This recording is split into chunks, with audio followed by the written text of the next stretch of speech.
Good evening, Tottenham fans. Many fans have taken to De Zerbi after seeing his training sessions and doing their own research on him.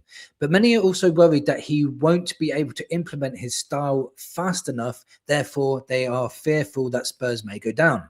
I disagree with this, as we have seen this many times in the Premier League, where a manager has come in, implemented his style straight away, had that manager's bounce and got them to safety. We've seen this many times in the Premier League history.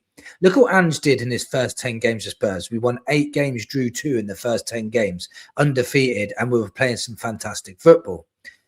I'll give you 10 examples of how and why De Zerbi can get these players playing football as quick as the Sunderland game.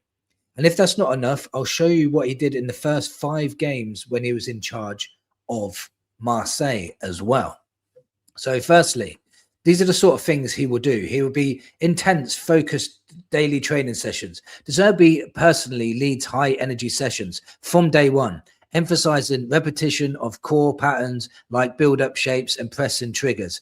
His high work rate means longer, more demanding sessions that compress learning into days rather than weeks. He boils everything down to a clear cues like attract the pressure, 1 or 2 touches, give angles and solutions, and their opponent decides our speed. Players hear the same short phrases constantly, making complex ideas feel instinctive and fast. Now, for me, I think repetition is a massive key of learning anything. I think anybody can learn anything if you repeat it enough. And De Zerbi is so intent and so intense with his repetitiveness on getting it right that I just think Spurs can do it a lot quicker than people think.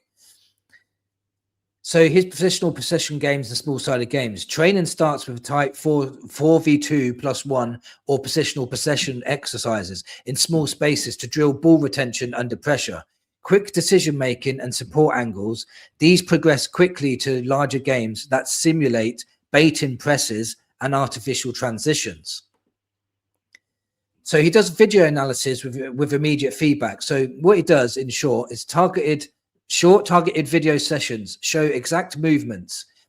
For example, third man layoffs, rotations in the midfield box, players watch, discuss it, then replicate it on the pitch the same day, cutting trial and error dramatically, which I think is a really good thing to do, because if you're showing them on a video, they know exactly what's in their mind before they go out into that pitch.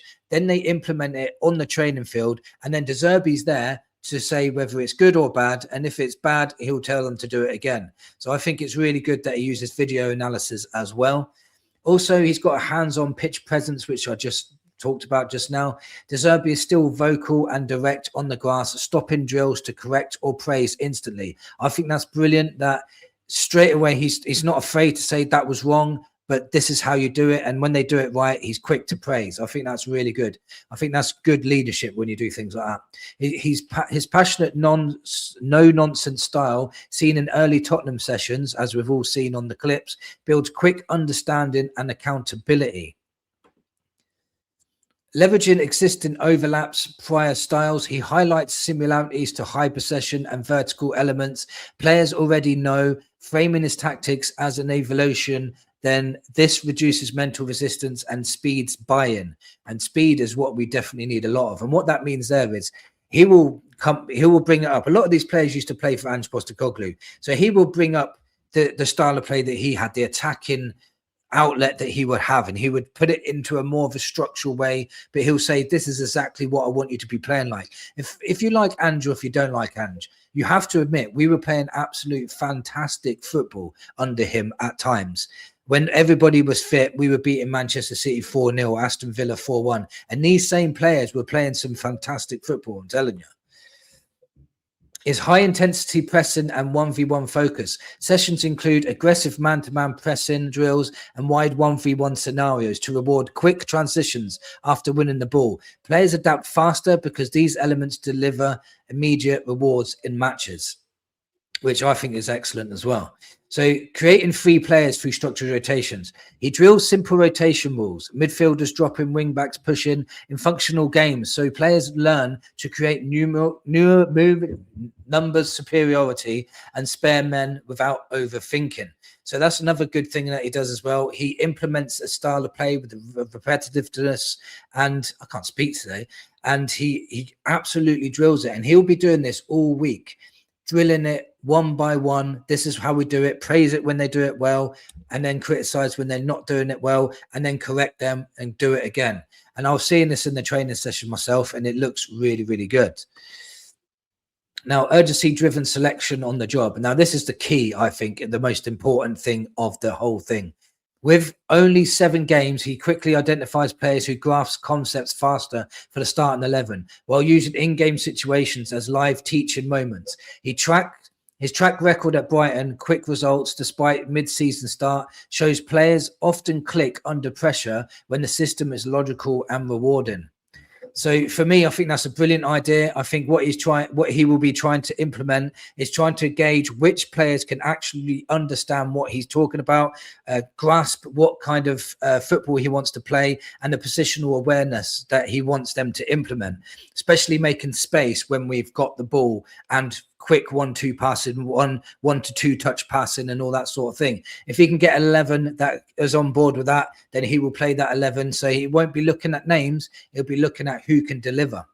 Now, if you're still not convinced that De Zerbi can get this implemented as soon as possible, as soon as the Sunderland game, then look at what he did in the first 5 games at Marseille. These are the results.